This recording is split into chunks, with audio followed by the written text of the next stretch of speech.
Hey guys, I'm Monk and this is Lockie. Today we're here as part of the 1-2 Milsim team based in Queensland, Australia. We're hosting an event in July with me on a Gelsim. We're excited to share some info with you today that we hope is going to be helpful for both newcomers and experienced players alike. Our goal is to create a series of videos in which we can prepare you for our event and others like it. Whether you're planning for an upcoming Milsim event or whether you're just curious about Milsim as a whole, we're hoping that these videos will provide valuable insights for yourself. The first video we're going to cover off today is about assault packs. So guys, our gear is our own. We don't expect you to copy it one for one. If we're able to provide you with something useful that you can then take away and use for yourself, then we've achieved what we've set out to do in this video. When we present this information, it's going to be drawn from a relatively broad pool of experiences. There's both full and part-time serving guys with anywhere from just a couple months to decades of experience. There's civilian enthusiasts with niche interests like hiking and ham radio. There's guys who've been doing Milsim for a number of years, or guys who are brand new to the hobby. We hope to draw aspects of all of this wealth of knowledge together to then be transferred into a practical application for Gelball Milsim. Alright guys, let's get into the video on the actual daybags themselves. Why do you need a daybag and what are the options that are out there on the market? Now, when you go out to these Milsim events, they are a lot longer than your standard game, and that means you're going to need to take a lot more stuff out there with you in the field. So that's why we'll run a daybag in addition to our kit. What are the other options that are out there on the market? You have plenty of stuff local. There's plenty of vendors that are up in Queensland themselves. You also have guys like Plat Attack and Sword that have been making this kit for years. If you want to go more abroad, you've got the international market, particularly in the States. Guys like Haley Strategic and Spiritus and Ferro Concepts as well do make various different options that can be used for a daybag. And we'll talk about them in this video. So our guys typically prefer to use the Yodi style day bags. You've got like the Ingle Industries Yodi, Plat Attack do their version, which was then iterated on by ADA and issued all across Australia. So there's a bunch of different versions out there that you can get, but they all pretty much share the same characteristics, which is your main pocket with some side pockets, and then in here an expandable section where you can typically pull it out a little bit and actually fit a helmet in. So it's very adaptable option, which is why we usually prefer to use these. There are a couple other versions, we just don't have them on hand today. We're also going to cover off on how we pack our day bags, what we put in it, and why we've chosen the day bags that we have, so that you guys have a bit of an understanding of the thought process that we use when choosing these options.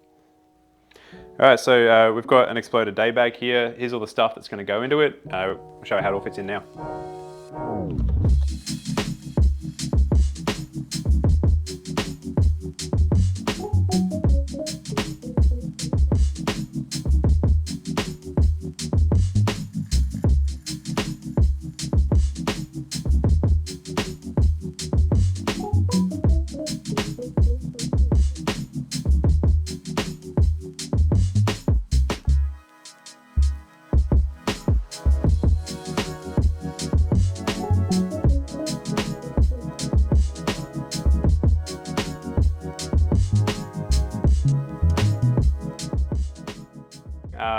And with that, we'll start tearing this one down.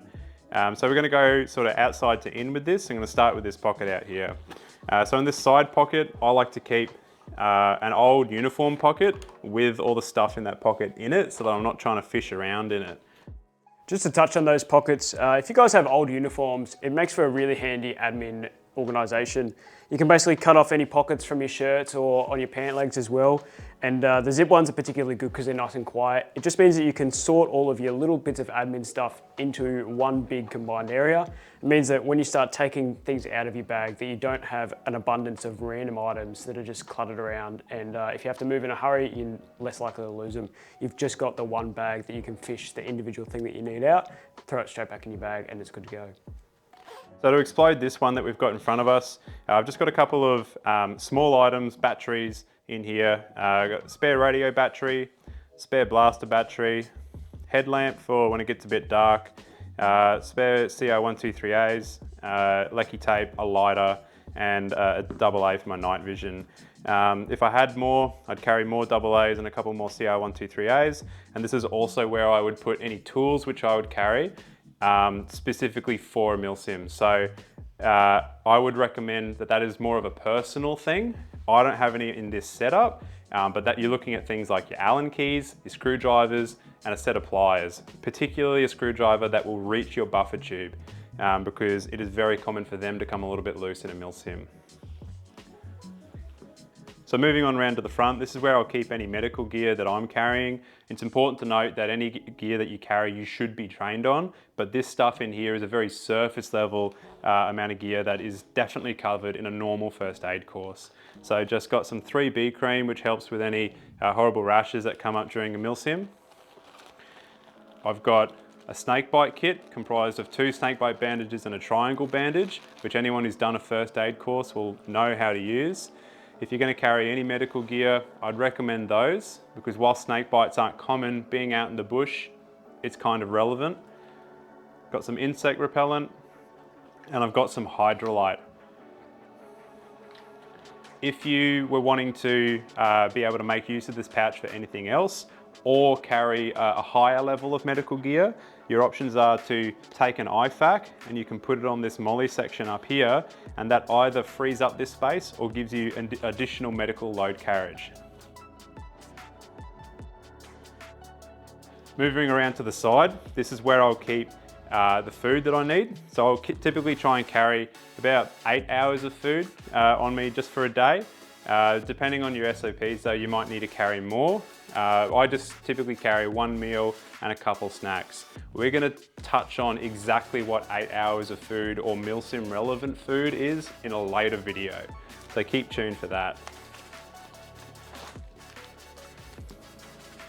So you can see I just keep it rubber banded together, and I can easily get it with it being an outer pocket.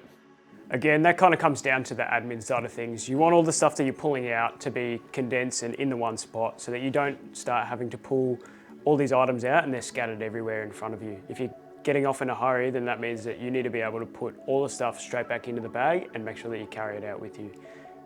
The general rule is you want no more than 3 items out of a bag at any one time. So with these items rubber banded together, now it's only 1. Moving into the beaver tail section, I've just got some, I'm going to emphasis this, training zip cuffs. Purpose being, we're not doing the real deal, but zip cuffs can be very relevant for some milsim oriented training and scenario. So they are mounted on my back in an easy to get MOLLE section, so that as I'm holding security, my buddy can access these and pull them out. I've then also got 2 Sialoom sticks, one in IR, one in Viz. I keep them in their packets because there's multiple uses for these that sometimes use the packet too, which we'll get onto in a later field skills video.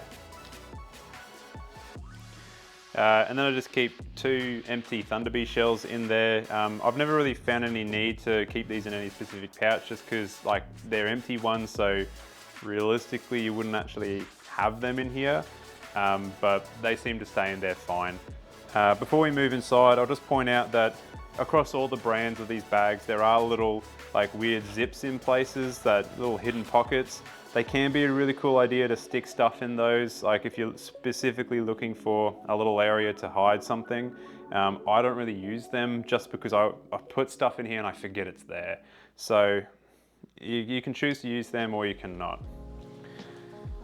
So moving inside, before we move inside, at the top, I've just got a carabiner, which allows me to attach this bag to anything that I might need to. For example, I might need to hang it up, attach it to a vehicle, attach it to a larger day pack, larger pack. The key thing with this is that it's not a self-opening one. It's got this little lock on it, and that means that as you're going through the bush or any sort of urban area, if you do brush against something, you're not going to clip yourself onto it, because that's a bad look.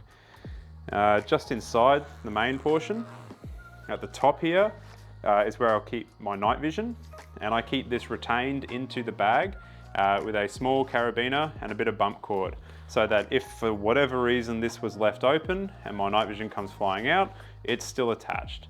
It's also got a nice big high-vis patch on it, so if for whatever reason it is left somewhere, it's a little bit easier to spot, but not overly so in a tactical setting. Inside here as well, the night vision itself is properly retained into the pouch with the same again, a bit of cord and a small carabiner, so that if 2 zips were left open, it doesn't get lost.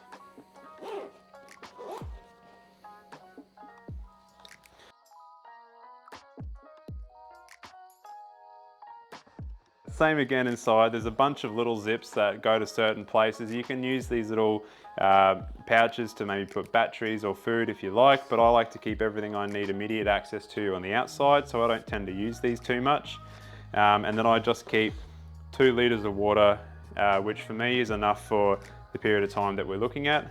But there are options to carry more amounts of water depending on how much water you use as an individual. So that's just about everything with the Daybag. To cover something a little bit different, there are other options alternative to running assault bags. However, this really depends on the stuff that you're carrying, and it may not necessarily be suitable. I tend to sometimes run these in conjunction with an assault bag, or I use it to replace my assault bag. But these are assault panels. Now, here's 2 options. One of these is one of the repros of the Cry back panels, and then this is one from Ferro Concepts, which I run personally. Talking about these assault panels, we will do an individual breakdown of our kit a little bit later on, and our specific plate carriers and how we run them. All right guys, to quickly summarize the end of the video, these are the main styles of bags that we tend to use. The Yodi bags we find great, and a lot of our guys recommend them. You can find the X80A ones at a lot of the gun shows or on eBay as well. But other alternatives is you've got the Plat Attack and the Sword variations of pack if you're looking for something locally. And again, with regards to back panels, we'll kind of break that down a little bit more in our individual gear videos. But if you've got any questions about any of these ones, then be sure to leave them down in the comments below anyway, and we'll try and answer them. And we can potentially even look at doing specific videos on that stuff later too. So guys, thanks for watching. I really hope that this was really informative. Remember to like, comment and subscribe because we will be doing future video drops about, as Lockie mentioned, numerous other topics. So if you're not subscribed, you're not going to be able to know that they're coming out. We are going to be running an event with Mjolnir Gelsim in July, which is sort of the whole purpose as to why we're starting to do all these videos, to help you guys prepare for that. So you can find more info about that event on our website, which will be linked down below. Thanks for watching our Daybag video. See you next time.